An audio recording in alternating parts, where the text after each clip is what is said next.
mahasiswa. Oh, yang itu yang program apa sih GPL ya? Oh, itu Praktek apa? praktek pengalaman lapangan Pak. Oh, oke. Terus ini berarti semuanya ini Iya, semua. satu jurusan apa beda-beda? Beda jurusan. Dibagi rata apa? Cuma sedikit-sedikit. Yang agama apa istilahnya agama itu PAI ya? Ya PAI yang berapa orang ini? 5 orang. 6 orang, sisanya? Benar, PBI sama PPI apa itu PPI? Oh TPI, sudah TPI itu kan ada TV namanya TPI. Iya, ada PPI juga di sana. Ini berarti simpelnya dan semua di sini belajar ngajar gitu. Jadi belajar ngajar. Ya sebenarnya mohon maaf di sini anak-anaknya luar biasa, semangatnya, terus apa nih aktifnya. Jadi yang mohon mendengar semua bisa menyesuaikan diri, mudah-mudahan ya, bisa menyesuaikan diri dengan baik. Kapan nih mau mulai ikut masuk kelas kapan? Mau masuk kelas sih udah dari kemarin Pak, tapi masih. Oh, saya nggak tahu dari kemarin. Oh, berarti mulai saya nggak tahu ini. Ya nggak apa-apa. Tapi kan itu merupakan salah satu usaha kami semua untuk bisa cepat adaptasi dengan mereka. Gimana? Anak sini gimana? Nakal atau gimana? Menurut jenengan gimana? Sangat aktif sekali Pak. Aktif bercicilan apa aktif apa ya? Aktif ya dalam segi Hanya ya, komunikasinya lancar. ya begitulah adanya di sini memang anaknya seperti itu. Saya yakin dengan semua orang-orang yang mampu untuk itu tidak ada istilahnya ya, apalagi kegiatan agama terus tidak mampu ini aneh. Se-error-errornya, semalas-malasnya kuliah, insya Allah tetap makasih lah untuk menjadi anak-anak. Saya malah pengen tanya dengan semua, kira-kira apa kesan pertama penjenengan melihat anak-anak ini? Apa ada ulang-ulang apa setelah melihat sikapnya anak-anak? Pasti saya lihat wajahnya ini pasti menyimpan banyak pertanyaan.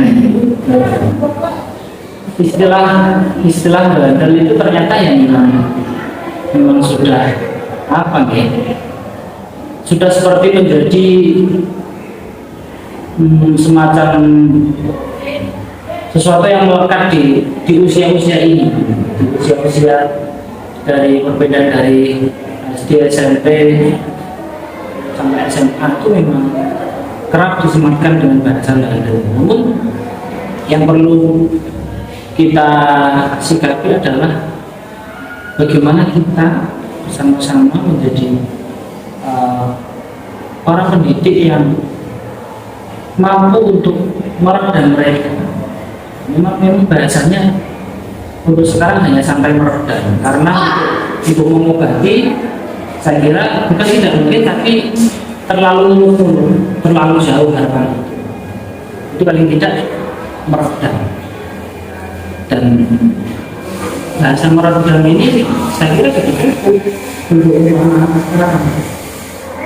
Contoh ketika anak-anak ini punya kehidupan di sekolah yang penting ikut aturan sekolah, seragamnya rapi, ngomongnya sopan. Itu saya kira dalam waktu 24 jam mereka sudah punya nilai positif dalam kehidupannya. Sekalipun ketika mereka pulang, kita juga sudah tidak bisa mengontrol lagi.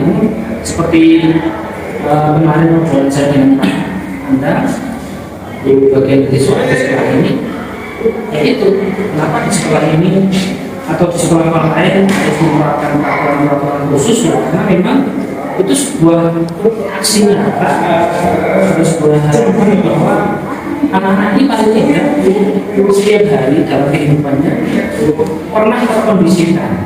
Kalau kita ingin memondisikan membuat mereka punya jiwa-jiwa ini ya masih belum bisa, mungkin masih belum bisa merata, tapi paling tidak dari pagi sampai paling cepat jam 1 atau jam 2 siang mereka dalam mantau. Insya Allah itu juga akan menjadi jalan mereka untuk anak-anak yang bisa diharapkan. Pendapat saja. Kalau menurut saya sih dari yang saya kemarin melihat kayak gitu ya, kemarin mengikuti ini sebagai guru bahasa Inggris ya, kemarin di kelas itu walaupun ada anak yang seperti yang membandel atau apa kemudian mau mendengarkan gitu, itu bisa jadi setelah saya lihat itu, maksudnya setelah kita lihat itu ternyata dari setiap anak itu memiliki kemampuannya masing-masing. Ada beberapa anak yang mungkin matematikanya lemah, tetapi ternyata di bahasa Inggrisnya dia cukup mumpuni. Atau juga kemarin juga ada beberapa yang ternyata memang anak tersebut kemarin itu ada yang dari pondok gitu, terus juga apa ya? Ya, jadi dari anak tersebut itu memiliki mungkin misalnya yang aktif, yang banyak bicara gitu, ingin mendapatkan perhatian dari si pendidiknya. Ya, ada campurnya juga. Ya memang begitu. Jadi kita semua memang harus menyadari bahwa kita harus paham bagaimana apa yang mereka inginkan, apa yang mereka merasa mampu, apa yang mereka merasa tidak mampu. Namun dalam menyikapi itu juga kita harus punya standar bahwa ada 1-2 hal yang mereka harus seragam. Contoh, waktunya jamaah ya mereka harus jamaah semua, sekalipun mungkin di masalah lain kan ngasih dispenser ini sesuai dengan kemampuan masing-masing, tapi kita namanya di lembaga ini harus punya standar. Bukan rutinitas tapi standar prinsip untuk mereka. Contoh misalkan kamu pintar bahasa Inggris, kamu pintar agama misalkan, tapi untuk urusan komunikasi dengan Pak Guru ya harus sama-sama sopan kan, seperti itu. Bukan berarti yang pintar agama terus tidak sopan sedikit nggak apa-apa ya, seperti itu. Jadi tetap harus ada 1 hal atau 2 hal yang menjadi identitas sekolah kita. Dia harus ada yang diseragamkan. Sekalipun dalam banyak hal kita memberikan apa istilahnya, pelayanan khusus mereka bahwa ini biasanya di sini loh, ini maunya di sini, ini minta sedikit lebih sering diajak ngobrol, ini minta sedikit didiemin. Ya oke, tapi dalam hal-hal tertentu kita memang terus pokoknya jemaah semua, pokoknya ngomong sopan semua. Iya, itulah tantangannya. Menjadi tenaga pendidik harus mampu untuk mengendalikan nafsu, tahu untuk hal-hal seperti itu. Ya kadang butuh agak disiplin, butuh agak angkat suara sedikit, kadang butuh lembut sekali, bahkan kadang butuh menampakkan bahwa kita ini sampai nangis juga ngurusin mereka. Kadang juga butuh ngopi sama mereka, kadang juga butuh tega sama mereka. Yo, karena kemarin sudah sepakat kalau nggak hafal misalkan lari-lari 5 kali misalkan, ya kita harus tega. Tapi itu dalam koridor hal-hal yang sudah disepakati, karena di era pendidikan yang sekarang itu tidak ada istilah hukuman, adanya kan konsekuensi. Sesuatu yang memang disepakati, yang itu menimbulkan sedikit efek jerah. Jadi bukan sesuatu yang menyakitkan, yang tidak disepakati dan masuk ke hubungan. Kedepannya gitu. Ya, ya. Sebagai salah satu dia juga sebagai calon orang tua gitu. Ya, Dari betul. Bapak sendiri kan punya, misalnya udah kayak berpengalaman seperti itu, mungkin ada kayak tips-tips bagaimana sih cara misalnya mendidik anak-anaknya gitu. Ya, mendidik orang tua secara umum ya. Iya, secara umum. Posisi menjadi orang tua entah itu pendidik dalam arti di sekolah atau di rumah. Kalau secara dohir, secara fisik itu ya tentu yang paling utama adalah komunikasi paling utama. Bahkan ya kita tahu sendiri itu bermula dari pasangan, tidak langsung dari anak, tapi dari pasangan pun kan komunikasi itu. Ini sudah ada yang punya pasangan apa belum? Belum lah. Masih jadi contoh orang. Jangan dijaga. Dijadikan jodoh. Saya dijaga saja, kasihan nanti. Sudah dijaga jodoh, malah akhirnya dikasih sama orang sakit. Jadi memang komunikasi sangat penting. Karena ya logisnya. Misalkan kita ngasih sesuatu sama orang, tapi tanpa komunikasi, ini saya rasa tidak akan pernah terjadi apa-apa. Langsung saya ke anak sama bro, uang ini mana digawang, bahasa Cilacapnya berarti mana digawang. Saya kira anak itu nggak akan pernah bahagia. Dia bisa beli segalanya, tapi dia akan tetap ganjel. Saya dikasih uang buat apa? Motivasi bapak saya ngasih uang itu apa? Buat borong semuanya. Setelah saya borong, saya dapat apa? Dia sendiri pun bingung. Tapi kalau dengan komunikasi, ini uang 5.000 buat beli buku ya, nanti apa kasih tahu tips-tips buat cepat pintar itu seperti apa, nanti kamu nyatet ya. Dia ada effort untuk itu. Oh iya Pak, tak beli buku satu aja ya, nanti sisanya buat beli jajan. Oke, nggak apa-apa. Itu dia apa ya, merasa ada arti tertentu dan dia juga dapat kebahagiaan karena memang dikasih jajan di usia itu kan sesuatu yang membahagiakan. Namun di sisi lain dia semacam belajar memiliki tujuan. Oh saya itu hidup untuk ini loh.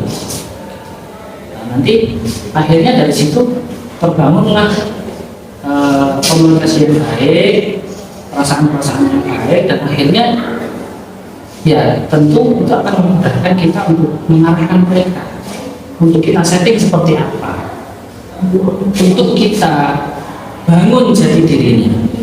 Saya sering sekali bahas ini, jati diri itu dibangun, bukan dicari. Menurut saya ada beberapa pihak yang membahasakan ini. Biarkanlah mereka itu apa istilahnya, bandel, los, nurutin hawa nafsu. Mereka kan lagi mencari jati diri. Saya orang yang sangat tidak sepakat dengan ini, karena jati diri itu dibangun. Jati diri itu kan semacam kerangka bangunan. Nah kalau ini dicari, apa kita pernah puas ketika kita membeli sesuatu, misalkan rumah, itu tiang rumahnya pesannya di Shopee misalkan, wujudnya seperti apa tiang rumah yang dari online ini kan gitu. Kecuali kita beli semen sendiri, kita ngitung besinya seperti apa, besarnya, terus nanti kita ngaduknya gimana, kita masukinnya gimana, proses pengeringannya gimana, kita tahu ini loh tiang yang saya harapkan untuk rumah saya yang nanti akan bikin tingkat 5 misalkan, sesuai gitu ya.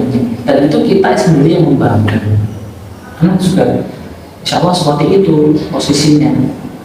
Jadi komunikasi yang paling penting, dan setelah komunikasi ini baru nanti disisipkanlah di situ